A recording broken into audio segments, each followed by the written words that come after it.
सबसे पहला सवाल जो आपके जहन में आ रहा होगा कि यहां तो सूर्य ग्रहण लग नहीं रहा है, फिर क्या उसका असर भी रहेगा किसी भी प्रकार का? प्रवीण जी, सबसे पहले ये जो दुविधा है दर्शकों के मन में, ये दूर कीजिए आप।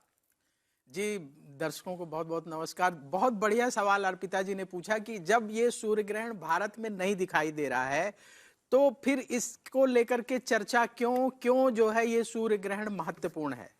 तो देखिए क्या होता है कि आपने देखा होगा कि अगर हम कभी जब घर में छौंक लगाते हैं, पहले करछुल में ही छौंक लगाया करते थे, तो उसमें थोड़ा सा घी डाल दिया, जीरा डाल दिया और जैसे ही गैस के बर्नर में उसको रखते हैं तो जैसे ही आगे का पोर्शन गर्म होगा तो उसकी गर्माहट पीछे तक भी आती है।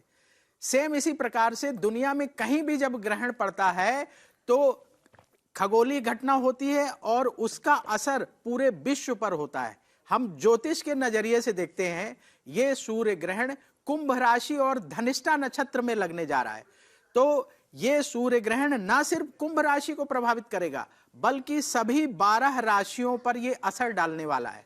और इस सूर्य ग्रहण का प्रभाव उन इलाकों में तो होगा ही होगा जहां ये ग्रहण दिखाई देगा, लेकिन जहां ये ग्रहण नहीं दिखाई देगा, जैसे अर्पिता जी ने कहा कि भारत में तो नहीं दिखाई देगा, लेकिन क्योंकि ये एक ज्योतिष के नजरिए से देखा जाए तो कुंभ राशि और धनिष्ठा नक्षत्र में लग रहा है, तो अलग अलग राशियों पर असर डालेगा। तो भारत की अर्थव्यवस्था पर असर डालेगा, भारत में रहने वाले लोगों की राशियों पर असर डालेगा। तो इस तरीके से ये ग्रहण सभी को प्रभावित करने वाला है। ये है कि जहां दिखेगा वहां इसकी इंटेंसिटी ज्यादा रहेगी, जहां नहीं दिख रहा है वहां थोड़ा कम रहेगी।